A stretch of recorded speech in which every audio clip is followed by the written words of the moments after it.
Friends, നമ്മൾ ഇന്ന് വന്നിരിക്കുന്നത് നോക്കിയയുടെ 130 റിവ്യൂ ചെയ്യാൻ വേണ്ടിയിട്ടാണ്.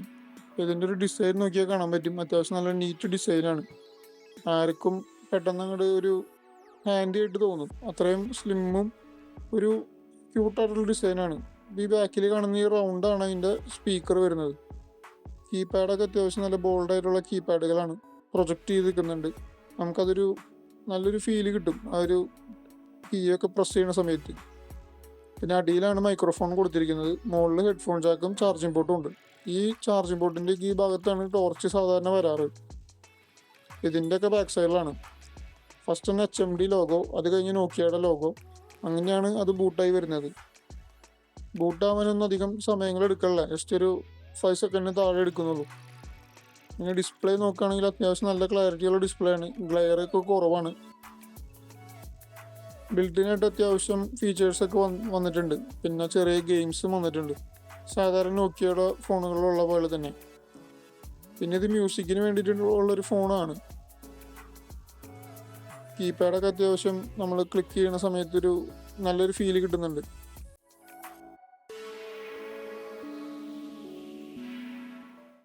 ടോർച്ച് നോക്കുമ്പോൾ അത്യാവശ്യം നല്ല ബ്രൈറ്റ് ആയിട്ടുള്ള ടോർച്ചാണ്. അതും കറക്റ്റ് നല്ലൊരു ഫിക്സ് ആയിട്ടുള്ള പൊസിഷനിലാണ് അത് കൊടുത്തിരിക്കുന്നത്. മുമ്പത്തെ പോലെ അതിൻ്റെ മോൾ ഭാഗത്തല്ല, ബാക്കിലായതുകൊണ്ട് നല്ലൊരു നമുക്ക് ഇടിച്ച് ടോർച്ച് അടിക്കാനൊക്കെ ഭയങ്കര ഹെൽപ്ഫുൾ ആയിട്ടുള്ള സ്ഥലത്താണ്. പിന്നെ സൗണ്ട് റെക്കോർഡർ ഉണ്ട്, ഫയൽ മാനേജർ ഉണ്ട്.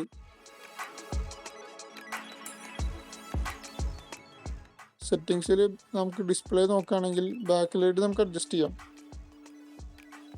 ബാക്ക് ലൈറ്റ് ഇപ്പോൾ ഫുള്ളാണ് ഇട്ടിരിക്കുന്നത്. ഇപ്പോൾ ക്യാമറയെ കാണുന്നതിനേക്കാളും നല്ല ബ്രൈറ്റ്നസ് ഉണ്ട്. ശരിക്കും നല്ലൊരു സ്ലിം ആയിട്ടുള്ള ഫോണാണ്. എന്നാലും ഡിസ്പ്ലേക്ക് അത്യാവശ്യം നല്ല സൈസും ഉണ്ട്. ഒരു സെക്കൻഡറി ഫോണായിട്ടോ അല്ലെങ്കിൽ ഒരു വീട്ടിലുള്ള ഒരു ആയ ആൾക്കാർക്കൊക്കെ ഉപയോഗിക്കാനൊക്കെ ഏറ്റവും സ്യൂട്ടബിൾ ആയിട്ടുള്ള ഫോണാണ്. 2000 താഴെയാണ് ഇതിൻ്റെ ഒരു പ്രൈസ് റേഞ്ച് വരുന്നത്.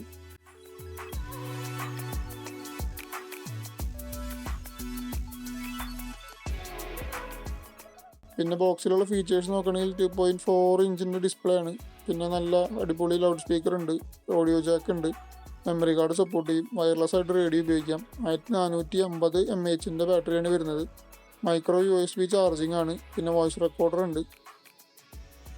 പിന്നെ കീപാഡിലും ബാക്ക് ലൈറ്റ് വരുന്നുണ്ട്.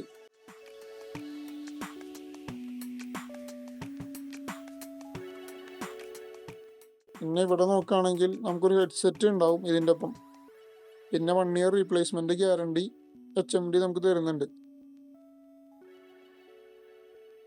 ഈ ഒരു പ്രൈസ് റേഞ്ചിൽ ബാക്കിയുള്ള ഫോണുകളൊക്കെ വെച്ച് കമ്പയർ ചെയ്യുമ്പോൾ നല്ലൊരു ഫോൺ തന്നെയാണിത്. പിന്നെ ഈ ഒരു ഭാഗത്താണ് നമ്മൾ ഓപ്പൺ ചെയ്യാനായിട്ട് നമ്മൾ നോക്കേണ്ടത്, ഈ അടിയിൽ കിടക്കുന്ന കട്ടിങ്. ഇങ്ങനെയാണ് അതിൻ്റെ ഉൾഭാഗം വരുന്നത്. മുകളിൽ റിങ്ങർ ഉണ്ട്, അതിൻ്റെ ഇടയിൽ ഫ്ലാഷ് ലൈറ്റ് ഉണ്ട്. ബാറ്ററി വരുന്നത് ഇങ്ങനെയാണ്. ബാറ്ററി നമുക്കൊന്ന് അഴിച്ചു നോക്കാം.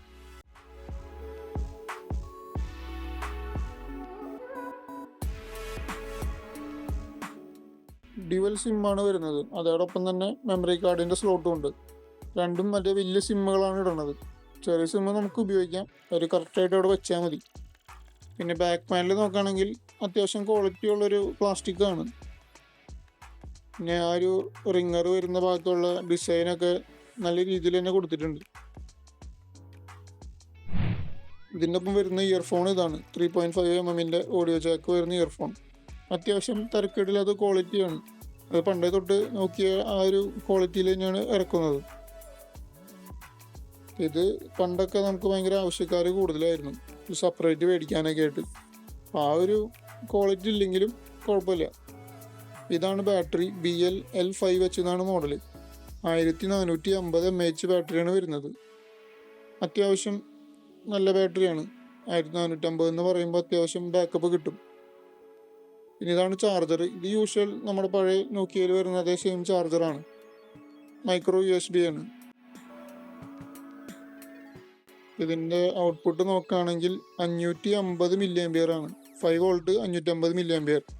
അത്യാവശ്യം പെട്ടെന്ന് തന്നെ 1450 mAh ചാർജ് ചെയ്യാൻ പറ്റും, ഒരു നോർമൽ സ്പീഡ്. പിന്നെ ഇത് നല്ല ബാക്കപ്പുള്ള ഫോണായതുകൊണ്ട് നമുക്ക് പെട്ടെന്ന് ഇടയ്ക്കിടയ്ക്ക് ചാർജ് ചെയ്യേണ്ട ആവശ്യം വരുന്നില്ല. അപ്പോൾ അടുത്തൊരു വീഡിയോയിൽ കാണാം. Thanks for watching.